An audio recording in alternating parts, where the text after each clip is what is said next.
سے دعا کی درخواست کی گئی ہے. ایک تو مائک نہیں چل رہا ہے, اسے آن کر دیجیے. تب تک میری جتنی آواز ہے جہاں تک پہنچ رہی ہے اس سے آپ استفادہ حاصل کریں. 2 دعاؤں کی درخواست کی گئی ہے. ایک دعا برائے کمسن شہوار رضا, بہت بیمار ہیں, پروردگار عالم انہیں جلد از جلد صغیر شہزادہ علی اصغر کے صدقے میں شفاء کاملہ و عاجلہ عطا فرمائے. اور اس کے علاوہ ایک اور درخواست ہے زنیرہ کہ جن کو پروردگار عالم اولاد کی نعمت سے بہرمند فرمائے. اور جتنی بھی خواتین ہیں جن نے تمام مجالس میں ہم سے درخواست کی اس حوالے سے کہ پروردگار عالم انہیں اولاد عطا فرمائے, تو وہ پروردگار عالم کہ جو ہر ایک کو اولاد عطا فرمانے والا ہے اور جو بڑھاپے میں بھی اولاد عطا کرنے کا معجزہ دکھلانے والا ہے, وہ پروردگار اولاد صالح اور ایسی اولاد عطا فرمائے کہ جو راہ شریعت میں کام آ سکے. ایک مرتبہ بلند ترین آواز میں صلوات پڑھیں.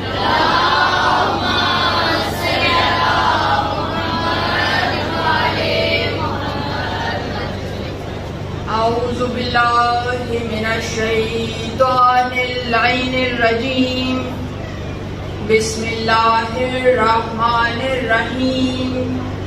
الحمد للہ الملک الحق المبین المتصاغر لعظمتہ جبابرۃ الطاغی المتخاذل لکبریائہ غطاۃ المتمردین المعترف بحبوبیتہ سائر الخلق اجمعین. الصلاۃ والسلام والتحیات والاکرام علی اشرف الانبیاء والمرسلین وخاتم النبیین سیدنا و مولانا ابی القاسم محمد.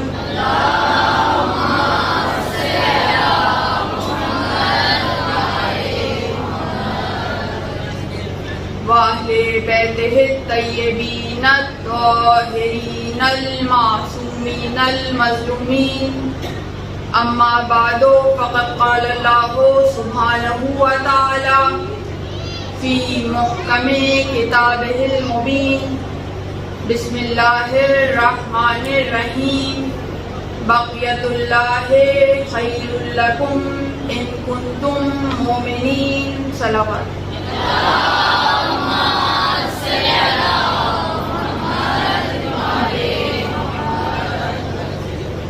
تمام حمد صلاح کے لیے کہ جس کی مدح تک بولنے والے کی رسائی نہیں, جس کی نعمتوں کو گننے والے گن نہیں سکتے, نہ کوشش کرنے والے اس کا حق ادا کر سکتے, نہ بلند پرواز ہمتیں اسے پا سکتی ہیں, نہ عقل و فہم کی گہرائیاں اس کی تہ تک پہنچ سکتی ہیں. اس کے کمال ذات کی کوئی حد معین نہیں, نہ اس کے لیے توصیفی الفاظ ہیں, نہ اس کی ابتدا کے لیے کوئی وقت ہے کہ جسے شمار میں لایا جا سکے, نہ اس کی کوئی مدت ہے کہ جو کہیں پہ ختم ہو جائے. صلوات علیہ.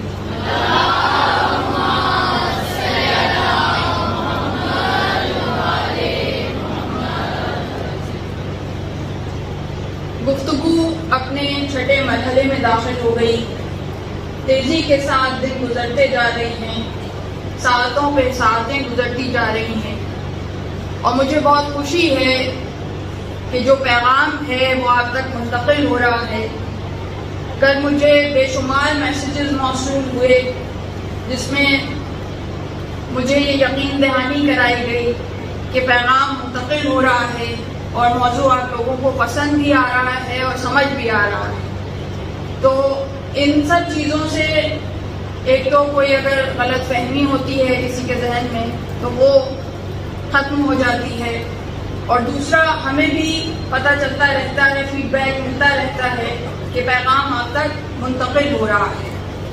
تو یہ ایک بہت اچھی روش ہے, اور سب لوگوں نے جو انقلابی مجلس ہے اسے پڑھنے کو کی بہت زیادہ حوصلہ افزائی کی ہے کہ ہمیں انقلابی مجلسوں ہی کی ضرورت ہے. تو بہت خوشی ہے مجھے کہ پروردگار عالم کی بارگاہ میں ہماری یہ کوشش و کاوش قبول ہو اور پیغام آپ تک منتقل ہو، اور جو کرداروں میں تبدیلی اور کرداروں میں انقلاب لانے کا جو عزم ہے وہ کسی صورت پورا ہو جائے تو ہماری محنت سعادت ہے. ہماری زندگی کا مقصد حاصل ہو جائے گا اگر ہم یہ کام کرنے میں کامیاب ہو جائیں. اور اس کے ساتھ ساتھ جیسا کہ عنوان آپ کے پیش نظر ہے کہ جو ان تقاریر کے لیے مقرر کیا گیا کہ اطاعت قائم آل محمد، ایک مرتبہ بلند ترین آواز میں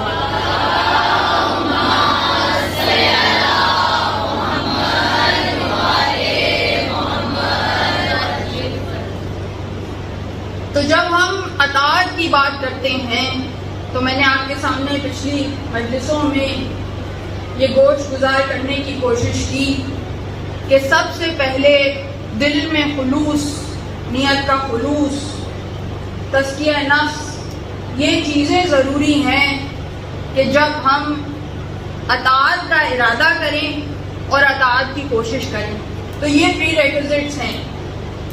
اس لیے کہ جب تک ہمارا دل گداز نہیں ہوگا، ہمارا دل نرم نہیں ہوگا، ہمارا دل اس کھیتی کو تیار کرنے کے لیے آمادہ نہیں ہوگا، وہ کھیتی کہ جو مودت آل محمد کی کھیتی ہے، وہ بیج تب تک ہمارے دلوں میں بویا نہیں جا سکتا جب تک ہمارا دل تیار نہ ہو. ایک عام پھل کا بیج بھی، پھلدار درخت کا بیج بھی جب بویا جاتا ہے تو پہلے زمین تیار کی جاتی ہے، ایسا ہے یا نہیں؟ جو بنجر زمین ہو اس میں کتنے ہی بیج ڈال دیں، کتنے ہی گل و گلزار کے پھلوں کے بیج ڈال دیں، اس میں سے پودا نہیں نکل سکتا، پونپلیں نہیں پھوٹ سکتی. زمین تیار ہونی ضروری ہے. تو جب زمین تیار ہوگی تو پھر جو نام ہے اس علی کا، کہ جو فقط ایک شخصیت نہیں ہے، سلسلے کا نام ہے، جیسا میں نے آپ کے سامنے عرض کیا مستقل سلسلے کے متعلق گفتگو ہو رہی ہے. تو یہ جو 14 معصومین کا سلسلہ ہے جس کا عنوان علی ہے، جس کا آغاز علی ہے، جس کی انتہا علی ہے، تو اس علی کا نام بھی ایسی تاثیر رکھتا ہے کہ وہ اکسیر بن جائے گا. پھر کسی دوا کی ضرورت نہیں ہے، بس نام لیتے رہیں، وہ نام لینا ہی کافی ہے، وہ نام لینا ہی دراصل بیج ہے. اور جب ہم نام کی بات کرتے ہیں، اور یہ میں نے آپ کے سامنے عرض کیا کہ یہ کوئی مبالغہ رائی نہیں ہے یا شاعری نہیں ہے، حدیث رسول ہے کہ علی کا نام لینا عبادت، علی کا ذکر کرنا عبادت. تو یہ عبادت ہے کہ جیسے کہ کعبۃ اللہ کو دیکھنا عبادت، اسی طرح علی کے چہرے کو دیکھنا عبادت، علی کا نام لینا عبادت، علی کا ذکر کرنا عبادت. تو جب اتنا علی علی ہم کرتے ہیں تو پھر دشمن یہ سوال کرتے ہیں کہ بھائی اگر اتنی بلند شخصیت تھی تو قرآن میں ان کا نام کیوں نہیں آیا؟ پروردگار عالم نے ان کا نام قرآن میں کیوں نہیں لکھا؟ بھائی سوال میں دم تو ہے، اور ہم علم سے محبت کرنے والے لوگ ہیں، اس لیے ہم سوالات سے گھبراتے نہیں ہیں، دلیل سے جواب دیتے ہیں، دلیل سے جواب دیتے ہیں. گھبراتا وہ ہے جہاں جہالت ہوتی ہے، گھبراتا وہ ہے جہاں اندھیرے ہوتے ہیں. ہم تو باب العلم کے در سے متمسک ہیں، تو وہاں روشنی ہی روشنی ہے. جہاں روشنی ہو وہاں گھبراہٹ نہیں ہوتی، وہاں دلیل کے ساتھ جواب ہوتا ہے. تو جو سوال ہے ہم اس کا استقبال کرتے ہیں. تو کہنے لگے کہ بھائی قرآن میں نام کیوں نہیں ہے؟ اور سوال میں دم ہے. بھائی اللہ کا نام قرآن میں ہے، محمد رسول اللہ صلی اللہ علیہ وآلہ وسلم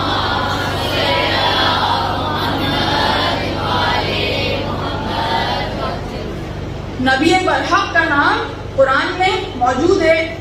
تو اب اگر پروردگار عالم علی کا نام قرآن میں لکھ دیتا، اور علی ہی کیا، میں نے آپ کے سامنے عرض کیا کہ کتنی روایتیں موجود ہیں کہ جن میں ان 12 ائمہ کے نام موجود، اور کہا گیا کہ میرے بعد میرے خلیفہ 12 ہوں گے، میرے بعد میرے امام 12 ہوں گے. کہیں خلیفہ کا لفظ ہے، خلفاء کا لفظ ہے، کہیں امام کا لفظ ہے، مگر اثنا عشری کا صیغہ محفوظ ہے، 12 کا صیغہ محفوظ ہے کہ 12 خلیفہ ہوں گے یا 12 امام ہوں گے. تو اب اگر پروردگار عالم ان 12 اماموں کے نام، ان 12 خلفاء کے نام قرآن میں لکھ دیتا تو کتنی آسانی ہو جاتی، سارے جھگڑے مٹ جاتے، سارے جھگڑے مٹ جاتے. تو اب جب سوال یہ ذہن میں آتا ہے، اور دیکھیے پروردگار عالم لکھ سکتا تھا، کوئی مشکل بات تو نہیں ہے.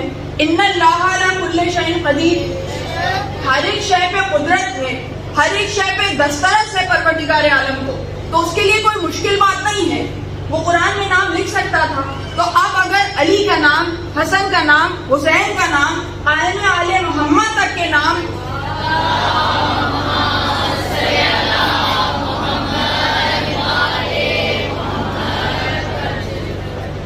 پروردگار عالم قرآن میں لکھ دیتا تو کتنی آسانی ہو جاتی، سارے جھگڑے مٹ جاتے.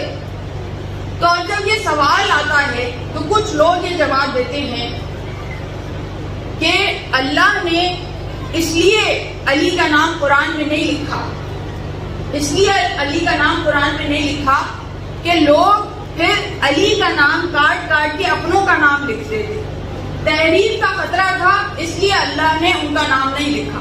تو اب جب کچھ لوگ یہ جواب دیتے ہیں اور ہم اس جواب کو قرآن کے ساتھ رکھ کے دیکھیں، دیکھیں ہر دلیل کو قرآن کے ساتھ رکھ کے دیکھنا چاہیے. اگر دلیل قرآن سے مترادف ہے، قرآن کے ساتھ ہے، وہی معنی دے رہی ہے جو قرآن دے رہا ہے، تو پھر تو اسے قبول کر لینا چاہیے. لیکن اگر قرآن سے متضاد ہے، قرآن کے مخالف ہے، تو پھر اس دلیل کو رد کر دینا چاہیے. تو انہوں نے کہا کہ بھائی نام اس لیے نہیں لکھا کہ اگر علی کا نام اور ان 12 ائمہ کے نام قرآن میں لکھ دیے جاتے تو لوگ ان کے نام کاٹ کاٹ کے اپنوں کے نام لکھ دیتے، تو قرآن میں تحریف کا خطرہ تھا، اس لیے اللہ نے نام نہیں لکھے. تو دیکھیے جواب میں کچھ وزن ہے، مگر جب ہم قرآن سے اس کا موازنہ کرتے ہیں تو قرآن میں پروردگار عالم ارشاد فرما رہا ہے کہ انا نحن نزلنا الذکر وانا لہ لحافظون، کہ ہم نے اس قرآن کو نازل کیا ہے اور اب ہم ہی اس کی حفاظت کریں گے، اب ہم ہی اس کی حفاظت کریں گے.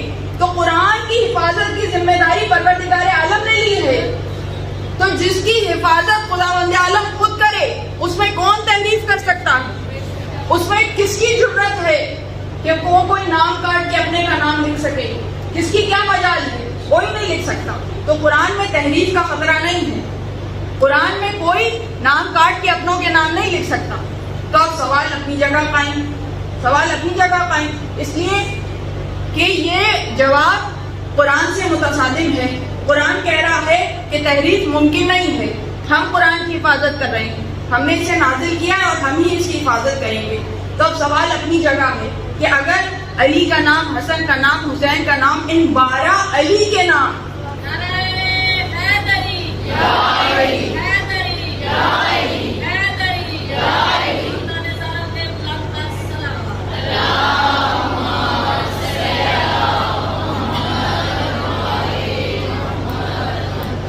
ان 12 ائمہ کے نام، ان 12 خلفاء کے نام پروردگار عالم قرآن میں لکھ دیتا تو کتنی سہولت ہو جاتی، سارے جھگڑے مٹ جاتے. تو دیکھیے جب یہ سوال سامنے آتا ہے تو بے شک علی کا نام اگر قرآن میں ہوتا تو اسے کاٹ نہیں سکتے تھے، اس کی جگہ اپنوں کے نام نہیں لکھ سکتے تھے، تحریف ممکن نہیں ہے. مگر یہ تو کر سکتے ہیں نا، یہ تو کر سکتے ہیں کہ اپنے گھر میں جو بچہ پیدا ہو اس کا نام علی رکھ دیں، علی کا بیٹا پیدا ہو اس کا نام حسن رکھ دیں، حسن کا بھائی پیدا ہو اس کا نام حسین رکھ دیں، حسین کا بیٹا پیدا ہو اس کا نام علی ابن الحسین رکھ دیں، اور اس طرح نام رکھتے چلے جائیں، نام رکھتے چلے جائیں. تو کتنے شجروں پہ شجرے تیار ہو جائیں گے جو ہو بہو قرآن کے جیسے. اور آج ہم 1400 برس بعد اگر دیکھتے تو ہمیں تاریخ میں سینکڑوں علی نظر آتے، سینکڑوں حسن نظر آتے، سینکڑوں کیا ہزاروں نظر آتے، لاکھوں نظر آتے، لاکھوں حسن نظر آتے، لاکھوں حسین نظر آتے، لاکھوں بارہ کے شجرے نظر آتے جو ہو بہو قرآن جیسے، ہو بہو قرآن جیسے. ہر ایک کہتا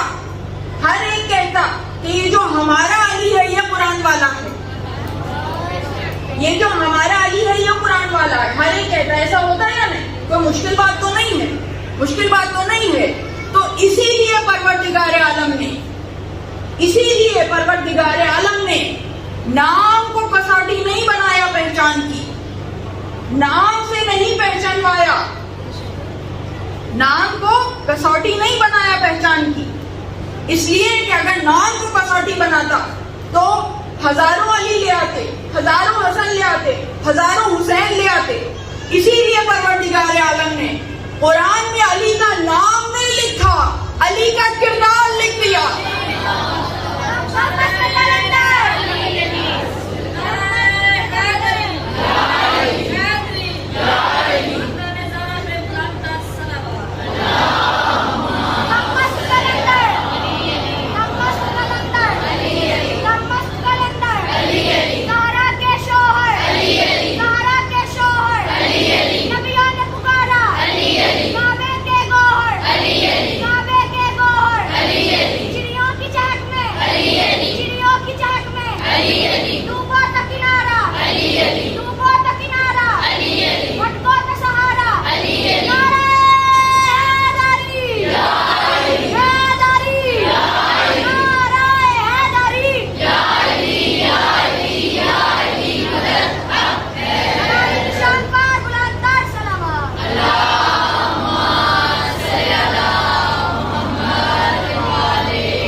نام کو کسوٹی نہیں بنایا پہچان.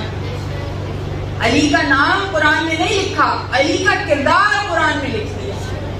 اس لیے کہ نام کے علی تو بہت بنا لاؤ گے، ایک کردار کا علی بنا کے لاؤ تو جانے، ایک کردار کا علی تو نہیں لا سکتے.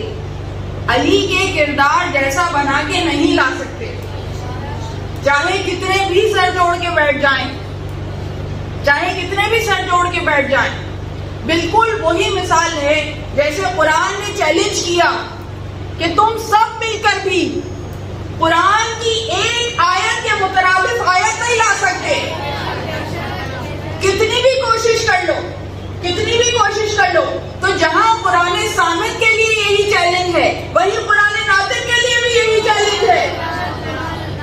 جیسے قرآن کی آیت کے برابر آیت نہیں لا سکتے، کتنی بھی کوشش کر لو چیلنج دے رہا ہے قرآن، ویسے ہی چیلنج ہے کہ قرآن ناطق کے مترادف قرآن ناطق نہیں لا سکتے، کتنی بھی کوشش کر لو. علی کے کردار جیسا لانا ناممکن ہے. اس لیے کہ دیکھیے ایک دو صفتیں ہوں تو پھر بھی کوئی کاپی کر سکتا ہے، پھر بھی کوئی نقل کر سکتا ہے، مگر ایسی صفتیں، ایسی لامتناہی شخصیت کہ کوئی کتنی بھی کاپی کرنا چاہے نہیں کر سکتا. ارے کس صفت میں علی کا مقابلہ کرنے کی کوشش کریں گے؟ یعنی مقابلہ نہیں کر سکتے. ہم تو ہو بہو لانے کی بات کر رہے ہیں، وہ تو ناممکن ہے. مقابلہ نہیں کر سکتے. علم میں مقابلہ کریں گے، شجاعت میں مقابلہ کریں گے. علی کی ذوالفقار کے آگے کوئی ٹھہر نہیں سکتا تھا.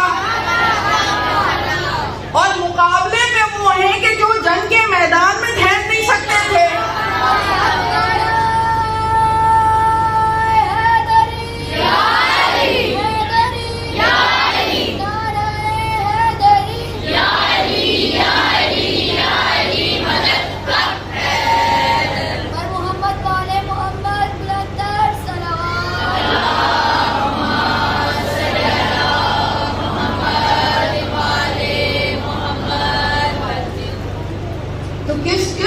میں نقل کریں گے؟ کر ہی نہیں سکتے. نہ علی جیسا علم، نہ علی جیسا حلم، نہ علی جیسی شجاعت، نہ علی جیسی سخاوت، نہ علی جیسی ذکاوت، نہ علی جیسی ذہانت. علی کو نہیں کاپی کرنے کی تو بات دور کی بات ہے، علی کے مومن کو نہیں تم کاپی کر سکتے.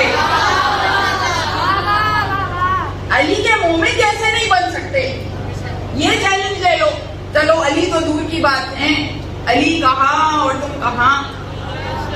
علی کے ایک عام مومن جیسے بن کے دکھا دو، نہیں بن سکتے، خدا کی قسم نہیں بن سکتے کہ علی صراط و سبیل بھی ہے، علی صراط و سبیل بھی ہے، علی تمہارا کفیل بھی ہے، علی کا مومن عقیل بھی ہے، علی کا منکر ذلیل بھی ہے، علی خدا کی دلیل بھی ہے، اور حقیقتاً مجھ سے جنگ ہوگی اگر تم الجھو گے اس علی سے۔ یہ کون کہہ رہا ہے؟ رسول خدا کہہ رہے ہیں، رسول اللہ کی حدیث ہے، تمام صحیح کتابوں میں، صحیح بخاری میں، صحیح مسلم میں، کنز الاعمال میں، کہ رسول اللہ فرماتے ہیں کہ جس نے علی سے جنگ کی اس نے مجھ سے جنگ کی، جس نے مجھ سے جنگ کی اس نے خدا سے جنگ کی۔ یہ حدیث موجود ہے، تمام اہل سنت کی کتب میں موجود ہے کہ حقیقتاً مجھ سے جنگ ہوگی اگر تم الجھو گے اس علی سے۔ یہاں علی ہے، وہاں علی ہے، بتاؤ بھاگو گے کس علی سے؟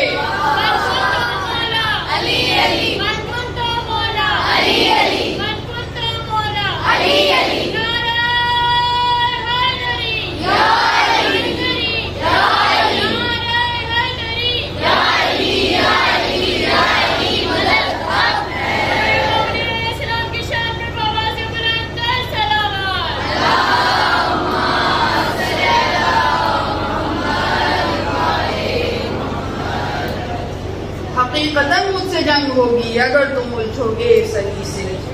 یہاں علی ہے، وہاں علی ہے، بتاؤ بھاگو گے کس علی سے؟ علی دلوں کا مکین بھی ہے، علی امام مبین بھی ہے، علی دلوں کا مکین بھی ہے، علی امام مبین بھی ہے، علی سراپا ہے کل ایمان، وجہ تکمیل دین بھی ہے، علی ولی ہے، علی علی ہے، رسول کا جانشین بھی ہے، تمہاری مرضی جسے بنا لو مگر بلا فصل بس علی ہے۔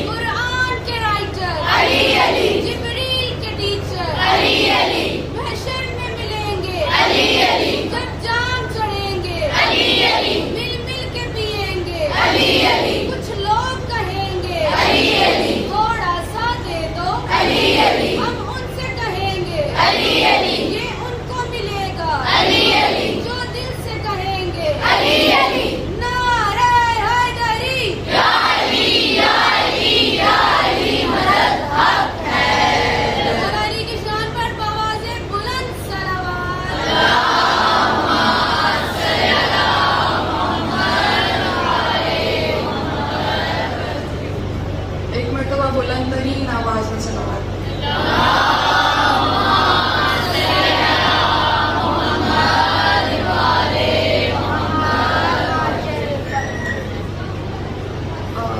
انتظامیہ کی طرف سے ایک اعلان بھی ہے، آپ تمام مومنات سے التماس ہے جس طرح سے آپ ہمیشہ سے تعاون کرتے رہیں ادارے منہاج الحسین کے ساتھ، اسی طرح اپنا تعاون جاری و ساری رکھیں۔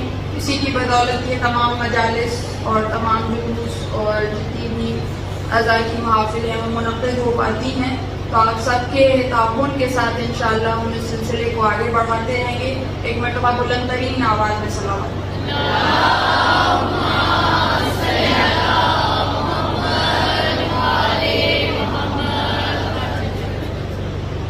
تو علی کی فضیلتیں وہ فضیلتیں ہیں کہ پہروں بیان کرتے رہیں، ہماری زبانیں خشک ہو جائیں گی، ہماری جانیں ختم ہو جائیں گی، مگر علی کی فضیلتیں نہیں ختم ہو سکتی۔ ہم میں سکت نہیں ہے کہ ہم حق ادا کر سکیں، پوری طرح بیان کر سکیں، ہم میں سکت نہیں ہے، مگر علی کے فضائل میں کوئی کمی نہیں، علی کی فضیلتوں میں کوئی کمی نہیں ہے۔ اور دیکھیے میرا طریقہ یہ ہوتا ہے کہ اب علی کے فضائل سن کے جو مومن کے چہرے کھل جاتے ہیں، تو فقط مومن کے چہرے نہیں کھلتے، مومن کے دل بھی کھل جاتے ہیں۔ مومن کے دل بھی کھل بھی جاتے ہیں، اور جب دل کھلتے ہیں تو وہاں پہ پھر وہ میسج، وہ پیغام کہ جو علی کے کردار جیسے ہمارے کردار بن جائیں، اس کے لیے جو میسج درکار ہے وہ میسج اس وقت میں دے دیتی ہوں۔ تو پھر جیسے میں نے آپ سے کہا نا کہ جب زمین تیار ہو جاتی ہے تو پھر اگر بیج بویا جائے تو پھر ایسی لہلہاتی ہوئی فصل اگتی ہے کہ جو پھول بھی دیتی ہے اور پھل بھی دیتی ہے۔ تو یہ علی کی فضیلتیں بیان کرنا مومن کے دل کو گداز کر دیتا ہے۔ جیسے زمین نرم ہو جاتی ہے ایسے مومن کا دل نرم ہو جاتا ہے، مومن کا دل کھل جاتا ہے، اور جب کھل جاتا ہے اور اس میں بیج بویا جائے، علم کا بیج، فصاحت کا بیج، بلاغت کا بیج، عمل کا بیج، تو پھر کونپلیں ضرور پھوٹتی ہیں، کونپلیں ضرور پھوٹتی ہیں، اور پھر ان کونپلوں سے وہ پھول اور وہ پھل تخلیق پاتے ہیں جو فقط آپ کی زندگی میں نہیں، آپ کی نسلوں تک جائیں گے، آپ کی آنے والی نسلوں کو منور کریں گے، آپ کی آنے والی نسلوں کو فائدہ پہنچائیں گے۔ تو اب علی کی فضیلتوں کے نتیجے میں جو آپ کے دل گداز ہوئے ہیں تو آپ پیغام بھی لیتے جائیے، پیغام بھی تو ضروری ہے نا، منبر کا تقاضا ہے کہ پیغام منتقل ہوتا رہے، وہ پیغام جو کردار سازی کرے، وہ پیغام کہ جو ہمیں اس قابل بنائے کہ ہم کہہ سکیں کہ ہاں ہم تیاری کر رہے ہیں اس لشکر میں شامل ہونے کی، اس لشکر عظیم میں شامل ہونے کی جس کے ہم بھی منتظر ہیں اور ہمارا امام بھی منتظر ہے۔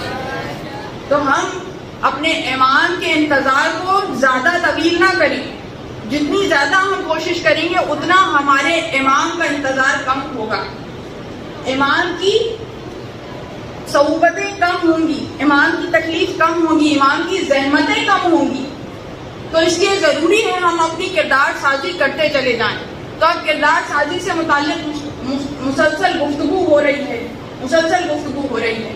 تو آج کا جو پیغام ہے، تو دیکھیے جب ہم یہ بات کرتے ہیں کہ عمل میں بہتری لانے کی ضرورت ہے، عمل کرنے کی ضرورت ہے، عمل کرنے کی ضرورت ہے، اور اعمال سے کتابیں بھری ہوئی ہیں، مفاتیح الجنان ہی آپ اٹھا لیجئے، اس پہ عمل کرنا شروع کیجئے، تمام عبادتوں سے متعلق آپ کو راز مل جائیں گے۔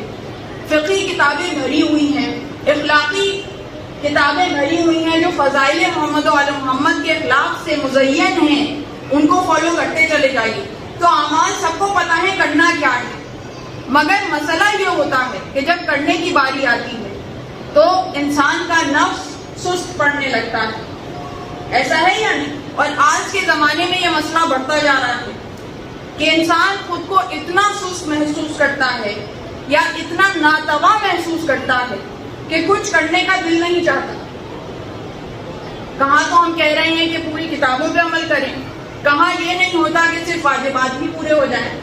تو بھائی جو گراؤنڈ ریئلٹی ہے ہم اس کی بات کریں گے، مسائل وہ کہ جو پیش نظر ہے اس کی بات کریں گے۔ صرف یہ بیان کر دیں وہ کافی نہیں ہے، حل بتانا ضروری ہے۔ پرابلم بتا کے میں چلی جاؤں یہ کافی نہیں ہے، حل بتانا ضروری ہے۔ تو یہ پرابلم ہر ایک کی ہے، یا کم از کم سال میں کچھ عرصے تو یہ پیش آتی ہے ہر مومن کو کہ جہاں نفس آمادہ نہیں ہوتا، جہاں انسان کا کچھ کرنے کو دل نہیں چاہتا، تو وہاں پہ جب اتنی ساری چیزیں بتائی جائیں، یہ بھی کرنا ہے، یہ بھی کرنا ہے، یہ بھی کرنا ہے، تو اور نفس پہ بوجھ محسوس ہوتا ہے کہ بھائی انہوں نے تو اتنا ہوم ورک دے دیا، اتنا کام دے دیا۔ اور دیکھیے جتنا ہوم ورک میں آپ کو دے رہی ہوں پچھلے دنوں سے بھی، ایک تو وہ پورے سال کے لیے ہے، تو روز کے روز کرنا ہے، تو اس لیے زیادہ گراں طبیعتوں پہ نہیں گزرنا چاہیے، ایک دم سے نہیں کرنا، آہستہ آہستہ کرنا ہے، لیکن کرتے رہنا ہے۔ ان بچوں کی طرح نہیں کہ جو ساری چھٹیاں کھیل کے گزار دیتے ہیں اور پھر جب اسکول کھلنے والے ہوتے ہیں اس سے چند دن پہلے لے کے بیٹھتے ہیں، لو بھائی اب اتنا سارا ہوم ورک، تو پھر مصیبت محسوس ہوتی ہے۔ تو روز کے روز کرتے رہیں گے تو گراں نہیں گزرے گا، گراں نہیں گزرے گا۔ تو اب ایک تو یہ کہ ساتھ کرنا ہے، لیکن جب طبیعت ہی مائل نہیں ہے، نفس ہی آمادہ نہیں ہے، کچھ کرنے کو جی ہی نہیں چاہ رہا، یہ آج کی ہر ایک کی مشکل ہے، بچے کی، جوان کی، بوڑھے کی، خواتین کی، مردوں کی، سب کی یہ مشکل ہے کہ دل نہیں چاہتا، دل آمادہ نہیں ہوتا.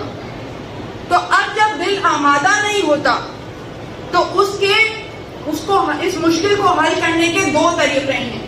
ایک روحانی طریقہ ہے، ایک جسمانی طریقہ ہے. یعنی کہ دوا بھی کرنی چاہیے اور دعا بھی کرنی چاہیے، تو ہی اثر ہوتا ہے. فقط دعا کرتے رہیں، زیادہ تر یہ ہوتا ہے لوگ ہمارے پاس آتے ہیں کہ بھائی یہ مشکل ہے، وظیفہ کوئی بتا دیجیے. اب وظیفے سے مراد یہ ہوتی ہے کہ ہمیں کچھ نہ کرنا پڑے، کچھ ایک دم ایسا جادو ہو، سب کچھ خود بخود ہو جائے. تو دیکھیے ایسے نہیں ہوتا. عمل بھی ضروری ہے، دعا بھی ضروری ہے. تو اب دونوں طریقے میں آپ کو بتاؤں کہ جب اس طرح سے ہو کہ نفس آمادہ نہیں ہے، طبیعت بوجھل ہے، کچھ کرنے کو جی نہیں چاہتا، تو اس کی دو وجوہات ہیں. ایک جسمانی یا ہمارے روزمرہ معمول کی وجہ سے، اور ایک روحانی.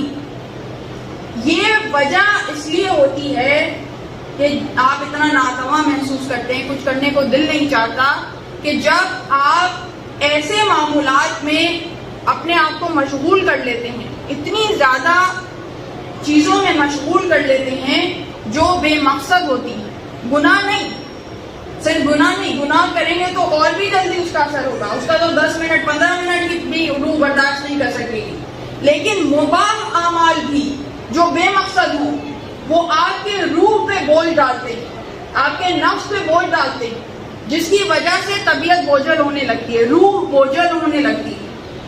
جیسے کہ آج کل کی مثال فیس بک، واٹس ایپ، انسٹاگرام ہر ایک کے پاس ہے، اور دیندار لوگ ہی اس کو کتنا استعمال کرتے ہیں. کتنے گروپس ہیں، اس گروپ کے میسیجز، اس گروپ کے میسیجز، یہاں سے وہاں شیئر کرنا، وہاں سے وہاں شیئر کرنا، یہی کتنی ایکٹیویٹی ہے. آپ وہ ثواب سمجھ کے کر رہے ہیں، اور بے شک ثواب بھی ہے، مگر ہمیشہ چیز اتنی کرنی چاہیے جتنا آپ کا مزاج برداشت کر سکے، جتنا آپ کے پاس وقت ہو. اب اس کو آپ نے اتنا بڑھا لیا کہ وہ آپ کے اوپر حاوی ہونا شروع ہو گیا، تو اسے کم کرنے کی ضرورت ہے. ہوا یہ ہے کہ ہر ایک کے پاس سوشل میڈیا آ گیا، ہر ایک کے پاس یہ موبائل آ گیا، مگر اس موبائل کو، سوشل میڈیا کو استعمال کرنے کے ایتھکس کیا ہیں، اخلاقیات کیا ہیں، وہ نہیں سکھائے گئے. کسی نے بھی نہیں سکھائے. جو بنانے والے ہیں وہ تو سکھائیں گے ہی نہیں. وہ تو چاہتے یہ ہیں کہ آپ بہروں اس پہ بیٹھے رہیں. بلینز آف ڈالرز اس ریسرچ پہ خرچ ہوتے ہیں کہ کوئی بھی ایپ جو ہے اس پہ جب کوئی یوزر آئے تو بس وہ وہاں سے جانے نہ پائے. تو ایسا مٹیریل اور اس طرح سے دیا جائے کہ اس کے ذہن میں مستقل ڈوپامین ریلیز ہو. ڈوپامین جو ہے وہ خوش کرنے کا ایک ہارمون ہوتا ہے. جب آپ خوشی محسوس کرتے ہیں تو آپ وہ چیز زیادہ کرتے ہیں. تو اس میں آپ ڈوپامین ایکسٹریکٹ کرنا، یعنی آرٹیفیشل طریقے سے آپ کے دماغ سے ڈوپامین کو نکالے جا رہے. اس سے کیا ہوگا؟ آپ کا دماغ، آپ کی طبیعت سب بوجھل ہو جائے گی، یہاں تک کہ نفسیاتی مسائل کا انسان شکار ہو جاتا ہے. تو کسی کو خود کو مس یوز نہ کرنے دیں. آپ یہ سمجھ رہے ہیں وہ آپ کو فری سروس فراہم کر رہے، نہیں. اس دنیا میں کچھ فری نہیں ہے، کچھ بھی فری نہیں ہے. وہ آپ کا وقت لے رہے ہیں. اس وقت انسان کے وقت سے زیادہ قیمتی کوئی کرنسی نہیں ہے. آپ جو اپنا قیمتی وقت دے رہے ہیں، اس کے نتیجے میں وہ اتنے یوزرز کو اپنی ایپ پہ رکھتے ہیں، اپنی ویب سائٹ پہ رکھتے ہیں، اور اس کے نتیجے میں وہ ڈالرز جنریٹ کرتے ہیں، اس کے انہیں پیسے ملتے ہیں. تو خود کو استعمال نہ ہونے دیں. تو جب ایسا ہے تو ان ایکٹیویٹیز کو کم کریں. اس کو ڈیجیٹل ڈیٹاکس کہا جاتا ہے. یعنی ڈیجیٹلائزیشن، یہ جو ڈیجیٹل میڈیا ہے اس سے ڈیٹاکس کرنا، یعنی اس کا روزہ رکھنا. کبھی رکھا آپ نے؟ کبھی رکھا؟ نہیں رکھا. حالانکہ رکھنا چاہیے. جب ہم کھانے پینے کا روزہ رکھتے ہیں، کھانا پینا مباح عمل ہے، حرام تو نہیں ہے نا، حلال اور ضروری ہے ہمارے جسم کے لیے، مگر اس کا بھی پروردگار عالم نے ہمیں روزہ رکھنا سکھایا، بتلایا.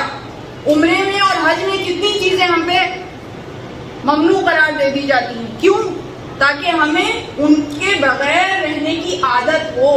ایسے ہی یہ چیز ہمارے پاس آئی ہے. اور یہ جو ڈیجیٹل ڈیٹاکسیفیکیشن ہے، یہ ٹرمنالوجی یہ نہیں ہے کہ اسلامکلی میں صرف آپ کو کہہ رہی ہوں.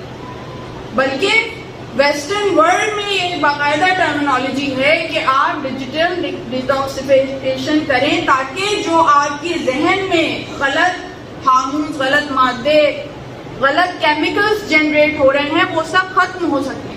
جیسے پولیوشن ہوتی ہے ہوا میں، اس کا حل کیا ہے؟ جو چیز پولیوشن پھیلا رہی ہے اسے روک دیا جائے. ابھی یہ ہوا، لوگوں نے نوٹ کیا ہوگا کووڈ کے دوران آپ کی آب و ہوا صاف ہو گئی تھی، ہوا تھا یا نہیں؟ لوگوں نے محسوس کیا، درک کیا. اب چائنا کا ہی دیکھ لیجئے، اب چائنا میں پولیوشن 40% صرف 7 ایئرس میں کم ہو گئی. جو امریکہ نے 30 ایئرس میں اچیو کیا تھا وہ چائنا نے 7 سال میں اچیو کر کے دکھا دیا. اب وہاں کا آسمان شفاف نظر آتا ہے. بیفور اور آفٹر کی آپ گوگل پہ تصویریں دیکھیے، پہلے بالکل وہاں پہ پولیوشن چھائی ہوئی تھی، کچھ دکھائی نہیں دیتا تھا. اب بالکل ان کا شفاف آسمان ہے. تو یہ انہوں نے اچیو کیا. ایسے ہی انسان کے ذہن پہ دھند چھا جاتی ہے، اس دھند کو صاف کرنا ضروری ہے. کیسے صاف کرنا ضروری ہے؟ کہ یہ جو پولیوشن پھیلانے والے گیجٹس ہیں ان کا روزہ رکھنا، ڈیٹاکسیفیکیشن کرنا، ان سے کچھ عرصے کے لیے اجتناب کرنا. اب پریشان ہو جائیں گے سب، اب ہم کیسے اس کے بغیر زندگی گزاریں؟ دن ہی نہیں گزرتا، پہر ہی نہیں گزرتے، بیٹری ختم ہو جاتی اور لائٹ نہ ہو، پھر لائٹ کا کتنا انتظار ہوتا ہے کہ آئے تو چارج کریں. لوگوں نے پاور بینکس رکھ لی کہ بس فوراً ہی چارج ہو جائے، چارجنگ کے لیے بھی انتظار نہ کرنا پڑے. تو یہ آج کل کے مسائل ہیں. ممبر سے ان مسائل کا حل ملنا ضروری ہے. تو ان مسائل کا حل کیا ہے؟ میں یہ نہیں کہہ رہی کہ 30 روزے رکھیں، 30 روزے نہ رکھیں، کچھ عرصے سے آغاز کریں، کچھ گھنٹے سے لے کر 1 دن پہ لے کے جائیں، 1 دن سے 3 دن پہ لے کے جائیں. شروع میں آپ کو جھنجھلاہٹ ہوگی، جیسے بچے سے چھین لیا جاتا ہے تو وہ روتا ہے، ایسے ہی آپ کا نفس بھی چھینتا ہے، روتا ہے. آپ سے کوئی چھیننے والا نہیں ہے، آپ کا کوئی ایسا بڑا نہیں ہے جو آپ سے چھینے. تو بچوں پہ تو زور چلتا ہے، بڑوں پہ کسی کا زور نہیں چلتا. اب تو یہ عالم ہے، محفل میں بیٹھے ہوتے ہیں، آپس میں بات نہیں کر رہے، ہر ایک اپنے ڈیوائس پہ لگا ہوا. ایسا ہے یا نہیں؟ یہ روزمرہ کے مسائل ہیں. ان سے ڈیٹاکسیفیکیشن کی ضرورت ہے. اور تو آپ چھوڑیے مجلسوں میں، یہاں تو ماشاءاللہ اچھے لوگ ہیں، ابھی تک مجھے کسی موبائل کے بجنے کی آواز نہیں آئی، ورنہ کہہ بھی دو کہ موبائل سائلنٹ پہ کر دے تو بھی سائلنٹ پہ نہیں ہوتا. یعنی حسین کی بارگاہ میں آ کے بھی کچھ اور ضروری ہے، کچھ اور زیادہ ضروری ہے. اور وہ تو چھوڑیے مصلی پہ موجود ہے، اللہ کی بارگاہ میں آ کے بھی کچھ اور زیادہ ضروری ہے. کسی اور سے بات کرنا زیادہ ضروری ہے بنسبت اللہ سے بات کرنے. یہ ریالٹی ہے، یہ ریالٹی چیک ہے کہ ہم کہاں کھڑے ہیں. تو چیزوں کو خود کو کنٹرول نہ کرنے دیں، ٹیکنالوجی کو خود کو کنٹرول نہ کرنے دیں. یہ چیزیں آپ کے لیے بنی ہیں، آپ انہیں کنٹرول کریں. جب آپ کو یہ محسوس ہو کہ کوئی چیز آپ کے اوپر حاوی ہونے لگی ہے، فوراً اسے کم کریں. کم کرتے کرتے تھوڑے عرصے کے لیے ختم کریں، یہاں تک کہ وہ آپ کے کنٹرول میں آ جائے. یہی کیا آپ چائے کو دیکھ لیجئے، لوگ چائے پینے کے کتنے عادی ہیں. ابھی کسی وزیر نے یہ درخواست کی تھی کہ بھائی 1-2 کپ چائے کے کم کر دو، ساری قوم پریشان ہو گئی. اچھا ہم جیسا کوئی ہو جو پیتا ہی 1 کپ ہے دن میں تو پریشان ہو کہ بھائی 1 کپ میں ہم کیا کم کریں. چلو ایسے لوگ جنہوں نے باقاعدہ میڈیا پہ انٹرویو دیا کہ ڈرائیور ہے جو 20 کپ چائے پیتا ہے اور کہتے ہیں میں تو 1 کپ بھی کم نہیں کروں گا، اس میں میں اپنے پیسوں کی پی رہا ہوں، ان کے پیسوں کی تھوڑی پی رہا ہوں. نان بھائی 15 کپ پیتا ہے، یعنی اس کے سامنے تو ہم معصوم نہیں لگیں گے. لیکن آپ کو میں یہ بات بتا رہی ہوں کہ عادتیں کس طرح حاوی ہو جاتی ہیں، غلط عادتیں. اب چائے حرام نہیں ہے، مباح چیزوں میں بھی، حلال چیزوں میں بھی جہاں بھی کثرت ہو جائے، حد سے تجاوز ہو جائے، لمٹ کراس ہونے لگے تو وہ آپ کے لیے نقصان دہ ہے، اسے کٹ آف کیجیے. جب تک آپ وہ کٹ آف نہیں کریں گے دوائی بھی اثر نہیں کرے گی، دعا بھی اثر نہیں کرے گی. سب سے بڑی مثال ہے ڈائبٹیز ہوتی ہے لوگوں کو، ڈائبٹک پیشنٹ ہوتے ہیں، اب میٹھا کھانے کا شوق ہے، اب وہ ایک مٹھائی کا ڈبہ روز کھائیں اور ہمارے پاس آئیں دعا کے لیے اور ڈاکٹر کے پاس جائیں دوا کے لیے. کیا دوا اثر کرے گی؟ دعا اثر کرے گی؟ نہیں کرے گی. پہلے وہ چیز چھوڑنی پڑے گی، مٹھائی چھوڑنی پڑے گی تبھی ہوگی. اب وہ برا بھلا کہیں دعا بتانے والے کو بھی اور دوا دینے والے کو بھی. تو غلطی تو کسی کی نہیں ہے, غلطی خود ان کی ہے. تو سب سے پہلے علاج یہ ہے پریونشن, اس سے بچنا, اسے اپنے قابو میں کرنا. کسی کو ایسا دیو نہ بننے دیں جو آپ کی زندگی کو قابو کرنے لگے, آپ کے ذہن کو قابو کرنے لگے. ہر چیز آپ کے قابو میں ہونی چاہیے. یہ سب فیسلٹیز مومن کو سرو کرنے کے لیے ہیں. ہر چیز استعمال کریں, مگر ہر چیز کو اپنا نوکر بنا کر رکھیں, اپنا غلام بنا کے رکھیں, اپنا آقا نہ بننے دیں. یہ سب چیزیں آج کی آقا بنتی جا رہی ہیں, خود ان کے آقا بنیں. اپنی لائف کی اتھارٹی اپنے ہاتھ میں لیں, پہلی چیز ضروری. اس کے علاوہ استغفار کا ورد کریں. اس سے جو روح پہ دھند اور گندگی چھانے لگتی ہے, چاہے وہ گناہوں کی گندگی ہو, چاہے وہ دنیاوی معمولات میں زیادہ منہمک رہنے کی وجہ سے پیدا ہو گئی ہو, وہ سب چھٹنے لگتی ہے. تو دوا اور دعا دونوں بتا رہی ہوں, مگر پرہیز کے ساتھ. پرہیز پہلے ہے, پرہیز کے بعد دعا کہ استغفار کا ورد ہوتا رہے, استغفار کا ورد ہوتا رہے. ایک مرتبہ صلوات بھیجیں.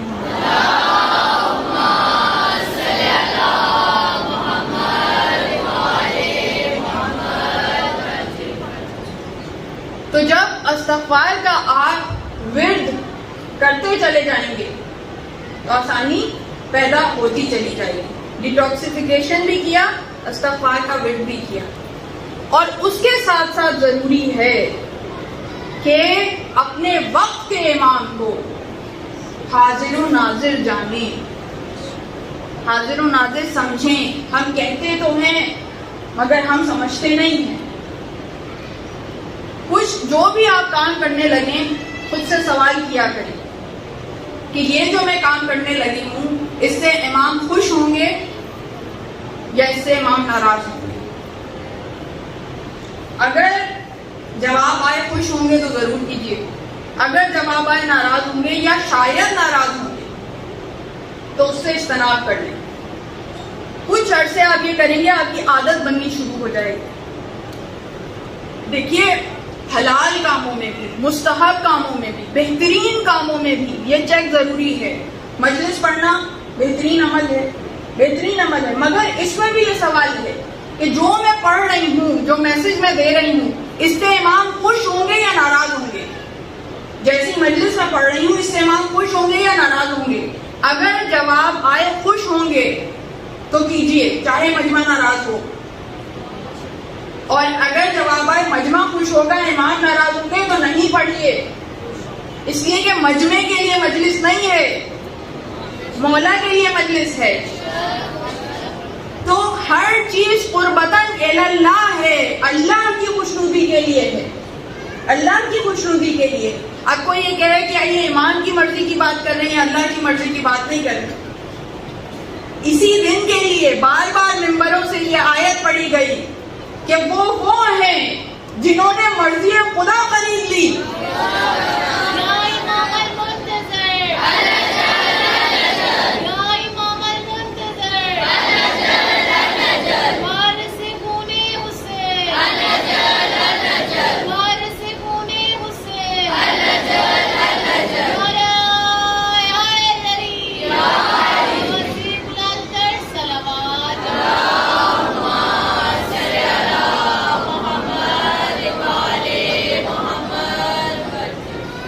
تو جن ذہنوں میں یہ غلط فہمیاں ہیں کہ ان کی مرضی اور ہے, اللہ کی مرضی اور ہے, وہ قرآن کی تلاوت کیا کرے سمجھ کے.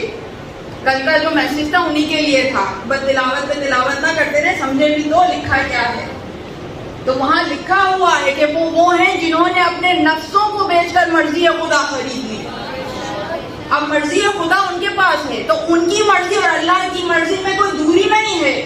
چاہے یہ کہیں چاہے یہ کہیں, ایک ہی بات ہے. اس لیے کہ اللہ نے اپنی ولایت میں انہیں شریک کیا ہے.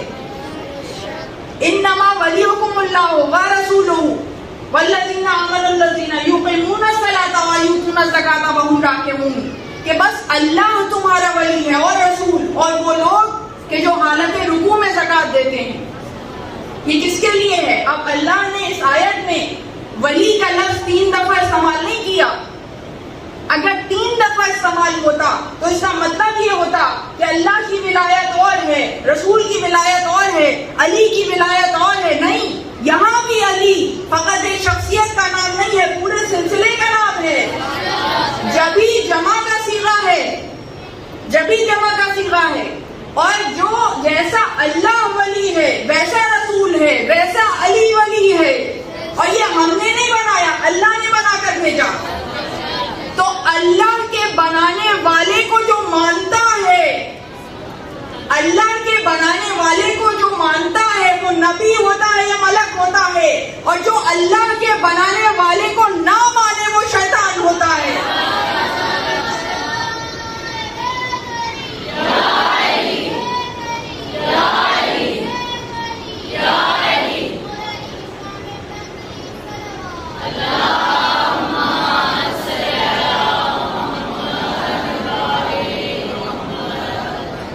اور یہاں پہ چونکہ گفتگو اس طرف آئی ہے، ایک سوال کا جواب بھی جلد از جلد دے دوں. میرے پاس واٹس ایپ سے ایک سوال موصول ہوا کہ آیت کا ٹکڑا بھیجا کہ جس میں ہے کہ اللہ کے علاوہ کسی کو نہ پکارو. جو اللہ کے علاوہ کسی کو پکارے تو وہ غلط ہے.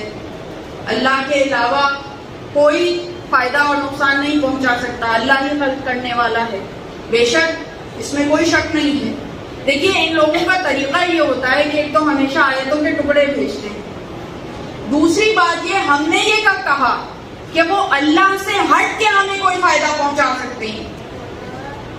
ہم نے کہا وہ تو مرضی خدا کے تابع ہیں، مرضی خدا ساتھ لیے ہوئے ہیں، مشیت الہی ان کے پیش نظر ہے.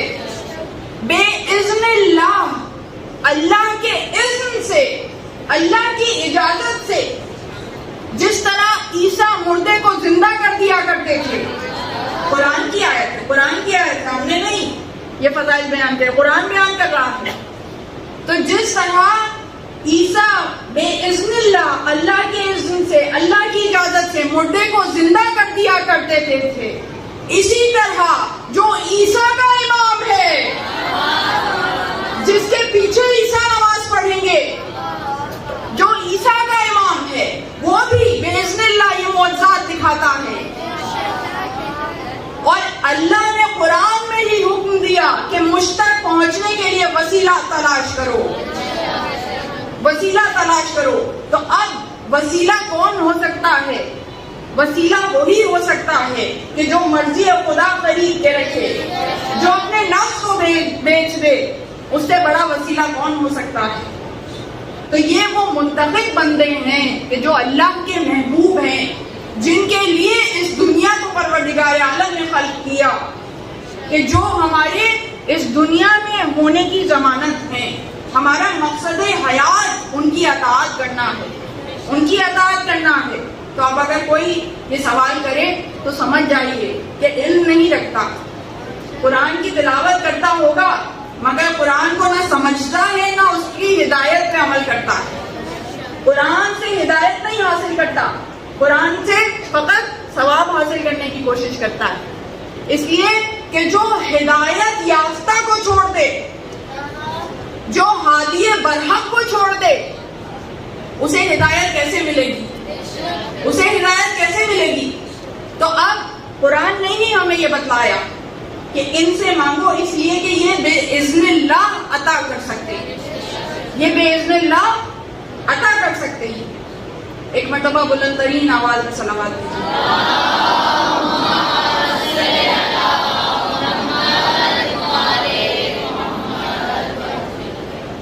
اور جب گفتگو شروع ہو جائے اول علی کی اور آخر علی کی، تو پھر وقت پہ وقت گزرتا چلا جاتا ہے، وہ پتہ نہیں چلتا. اور پھر جب گھڑی کی سوئیوں پہ نگاہ جاتی ہے تو پھر اپنے بیان کو روکنا پڑتا ہے. تو بہت سے نکات آج تک منتقل ہو گئے، اور انشاءاللہ آنے والی مجالس میں بھی اسی طرح جو قیمتی موتی بارگاہ معصومین سے ہم سمیٹ کر لاتے ہیں آپ کی خدمت میں پیش کرنے کے لیے، ان کو پیش کرنے کا سلسلہ چلتا رہے گا. پروردگار عالم ہماری ان کوششوں کو قبول کرے اور زبان میں تاثیر پیدا کرے کہ وہ آپ کے قلوب پہ اثر انداز ہو، تاکہ کرداروں میں تبدیلی آئے، کرداروں میں انقلاب رونما ہو۔ اور آج ہم نے جس شخصیت کا تذکرہ کرنا ہے، یہ معصوم شخصیت وہ شخصیت ہے جس کا تذکرہ ہمارے بارہویں امام نے، جس کا تذکرہ ہر امام نے کیا، ہر امام نے کیا، اور چوتھے امام نے تو اس انداز میں تذکرہ کیا کہ کہا کہ جو تیر حرملہ نے چلایا تھا، وہ تیر ننھے علی اصغر کے گلے میں نہیں لگا تھا، ہم آل محمد کے دلوں کو چیرتا ہوا نکل گیا۔ یہی وجہ ہے کہ جب حرملہ گرفتار ہوا تو میرے مولا مسکرائے تھے، میرے مولا مسکرائے تھے، اس لیے کہ یہ غم اتنا بڑا غم ہے، اور علی اصغر کی قربانی بھی ایسی قربانی ہے کہ اگر علی اصغر کی قربانی نہ ہوتی تو شاید لوگ کربلا کے واقعے کو سیاسی بغاوت کا نام دے دیتے، لیکن کسی سیاسی بغاوت میں کسی شش ماہے کو، کسی شیر خوار کو اس طرح بے دردی سے ذبح نہیں کیا جاتا، ذبح نہیں کیا جاتا۔ اور ذبح کا لفظ میں نے کیوں استعمال کیا؟ اس لیے کہ جو تیر علی اصغر کے ننھے گلے پر چلایا گیا تھا، 6 مہینے کا بچہ ہوتا ہی کتنا ہے، اور وہ 6 مہینے کا بچہ جو 3 دن کا پیاسا ہے، 3 دن کا بھوکا ہے، کتنا نحیف ہے، کتنا معصوم ہے، کتنا کمزور ہے، اتنا کمزور، اتنا معصوم، اتنا نحیف ہے، اتنا نازک ہے کہ جب مولا اشقیہ کے سامنے علی اصغر کو لے کر جا رہے تھے تو اپنی ابا کا دامن اوپر ڈال دیا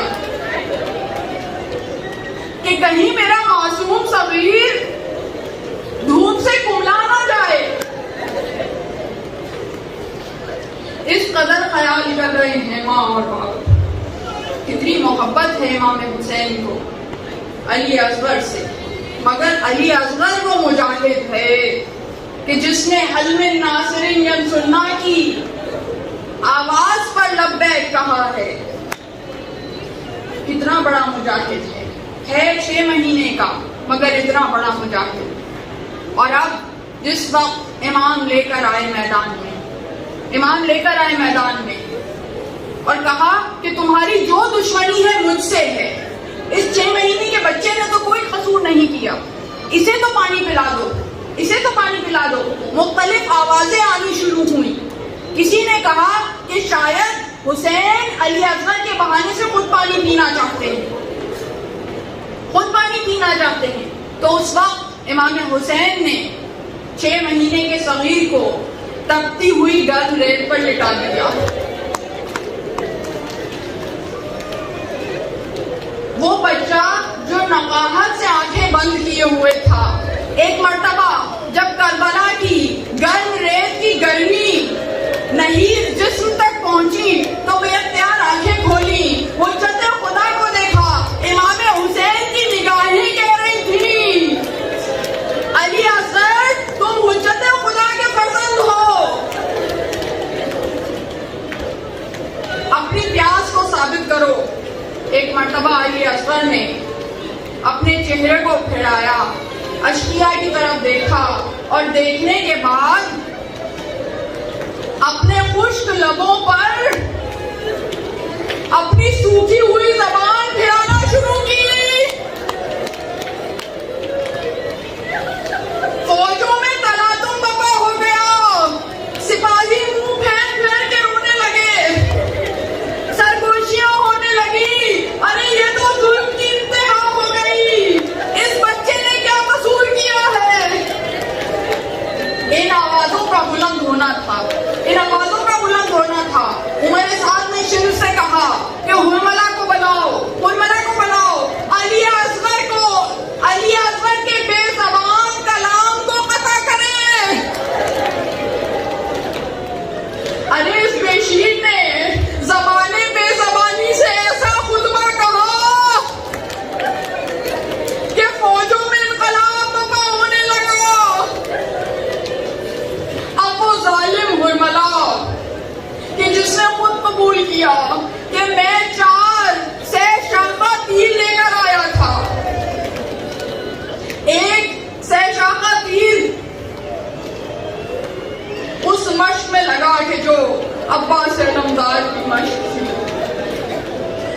جس سے عباس علمدار کی آس ٹوٹ گئی.